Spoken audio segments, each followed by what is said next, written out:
ആ നമുക്ക് 10 ഓവർ വെച്ച് കളിക്കാം. നീ ആ ഷമീറിനെ സാധിക്കുന്നവിടെ വിളിക്കും. ആ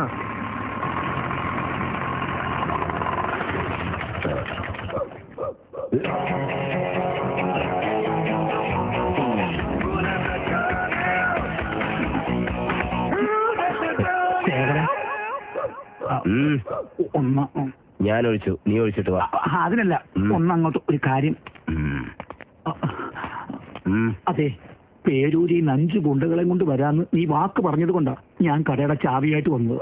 തൈക്കോട്ട് ബസ് സ്റ്റോപ്പിൽ ദാ നീ നത്തിനെയും കൊണ്ട് നിൽക്കുന്നത് ദൂരെ എന്ന് കണ്ടപ്പോഴേ എന്നെ നെഞ്ചൊന്ന് പാളി. പിന്നെ മലർവാടിയിലെ പിള്ളേര് നാട്ടിലില്ലാന്ന് കേട്ടതിന്റെ ഒറ്റ ധൈര്യത്തിലാ ഞാൻ നിന്നെ കൂട്ടി ഇങ്ങോട്ട് വന്നത്. ആ ധൈര്യം നീ കൈവിടണ്ട പ്രേമ. നീ ഇങ്ങനെ പേടിക്കാണ്ടിരിക്കേ. ആ നിൽക്കുന്നവനെ 7ാം ബ്ലാക്ക് ബെൽറ്റാ. അണ്ടല്ലൂർ കാവിലെ ഉത്സവത്തിന് 50 പേരെയാ അവനിടിച്ച് താഴെ ഇട്ടത്. പിന്നെ എന്റെ കാര്യം അത് ഞാൻ പ്രത്യേകിച്ച് പറയണ്ടല്ലോ. നീ ധൈര്യമായിട്ട് പോയി കട തുറക്ക. നിന്റെ ദേഹത്ത് ഒരു പൊടി പോലും വീഴില്ല. ശേഖരനാ പറയുന്നത്. അണ്ടല്ലൂർ കാവും 7ാം ബ്ലാക്ക് ബെൽറ്റ് ഒക്കെ സത്യം തന്നെയാണോ എന്തോ.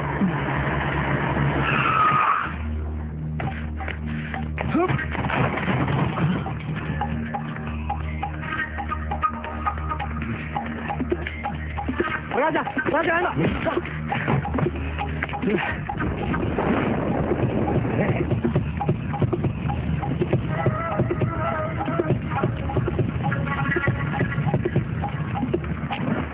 കുമാരനില്ലാതാവുന്നതിനെ കുറിച്ച് ഒരാൾ ആലോചിക്കുന്ന പോലും ഞങ്ങൾ സഹിക്കില്ല. ഞങ്ങളുടെ അച്ഛന്റെ സ്ഥാനത്താണ് ആ മനുഷ്യൻ.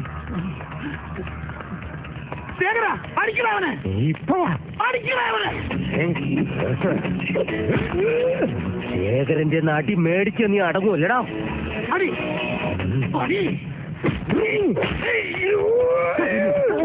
എവിടെ